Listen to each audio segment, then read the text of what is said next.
Hi everyone, ಈ ದಿನ ನಾನಿಲ್ಲಿ ಶೇಂಗಾ ಹೋಳಿಗೆ ಮಾಡಿದ್ದೀನಿ.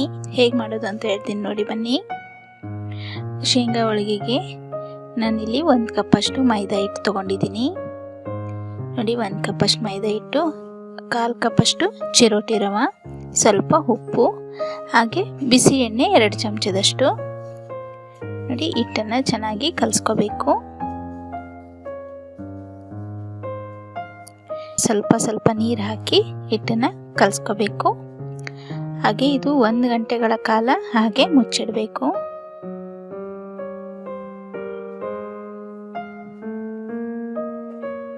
ನೋಡಿ, ಈಗ ನೋಡಿ ಈ ರೀತಿ ಕಲಸಿ ಈಗ 1 ಗಂಟೆಗಳ ಕಾಲ ಹಾಗೆ ಮುಚ್ಚಿಡಿ. ಹೂರ್ಣಕ್ಕೆ ಈಗ ಶೇಂಗಾ ಹೋಳಿಗೆ ಹೂರ್ಣ ಬೇಕಲ್ವಾ, ಹೂರ್ಣಕ್ಕೆ ಏನೇನು ಬೇಕು ಇಂಗ್ರೀಡಿಯೆಂಟ್ಸ್ ಅಂತ ನೋಡಿ ಬನ್ನಿ.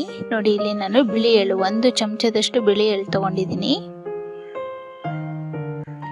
1 ಚಮಚದಷ್ಟು ಬಿಳಿ ಎಳ್ಳನ್ನು ನಾವು ಹುರ್ಕೋಬೇಕು.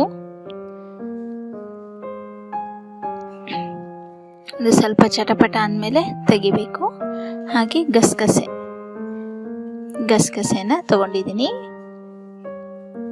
ಗಸಗಸೆನ ಅಷ್ಟೇ ಅದು ಸ್ವಲ್ಪ ಹುರ್ಕೊಂಡು ತೆಗಿಬೇಕು.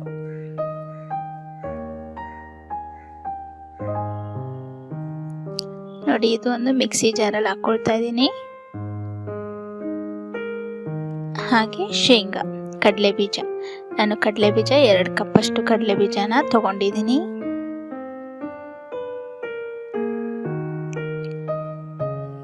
ಎರಡು ಕಪ್ಪಷ್ಟು ಕಡಲೆ ಬೀಜನ ಹುರಿದು ಸಿಪ್ಪೆ ತೆಗಿಬೇಕು.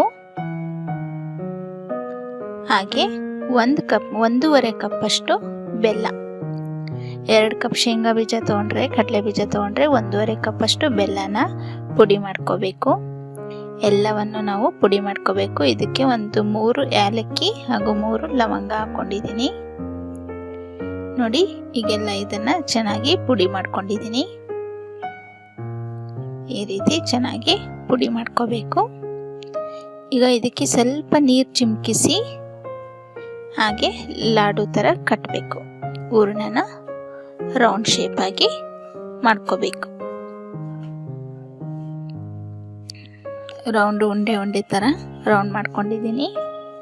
ಈಗ ನೋಡಿ, ಇದು ಹಿಟ್ಟು ನೆನೆಸಿಟ್ಟಿದ್ನಲ್ಲ, ಈಗ ಇದನ್ನು ನಾನು ಈ ರೀತಿ ಇದ್ರ ಒಳಗೆ ನಾನು ಹೂರಣನ ಹಾಕ್ಕೊಳ್ತಾ ಇದ್ದೀನಿ ನೋಡಿ. ಈ ರೀತಿ ತಟ್ಟಬೇಕು. ಈ ರೀತಿ ತಟ್ಟಿ ಇದನ್ನು ಹುರಿಬೇಕು. ಇದು 2 ಸೈಡು ಚೆನ್ನಾಗಿ ಹುರಿಬೇಕು. ತುಪ್ಪ ಅಥವಾ ಎಣ್ಣೆ ಹಾಕೊಂಡು ಹುರಿಬಹುದು. ಇದು 2 ಸೈಡು ಹುರಿದಿದ್ದೀನಿ ನೋಡಿ. ಇವತ್ತು ಶೇಂಗಾ ಹೋಳಿಗೆ ನಾನು ಮಾಡಿದ್ದೀನಿ. ಇದು ತುಪ್ಪದ ಜೊತೆ ತಿನ್ಬೋದು. ತುಪ್ಪದ ಜೊತೆ, ಶೀಕರಣೆ ಜೊತೆ ತಿನ್ಬೋದು. ಮಾವಿನ ಶೀಕರಣೆ ಇರುತ್ತಲ್ಲ, ಮಾವಿನ ಶೀಕರಣೆ ತುಪ್ಪದ ಜೊತೆನ ಇದು ಸವಿಬೋದು ನೋಡಿ. ಇವತ್ತು ನಾ ಮಾಡಿದಂಥ ರೆಸಿಪಿ, ಇವತ್ತು ನಾ ಮಾಡಿದಂಥ ಹೋಳಿಗೆ, ಶೇಂಗಾ ಹೋಳಿಗೆ ರೆಸಿಪಿ ನಿಮಗೆಲ್ಲ ಇಷ್ಟ ಆದರೆ ಲೈಕ್ ಮಾಡಿ, ಶೇರ್ ಮಾಡಿ, ಕಮೆಂಟ್ಸ್ ಮಾಡಿ, ಹಾಗೂ ನನ್ನ ಚಾನಲ್ಗೆ ನೆನಪಿಂದ ಸಬ್ಸ್ಕ್ರೈಬ್ ಮಾಡಿ. Thank you.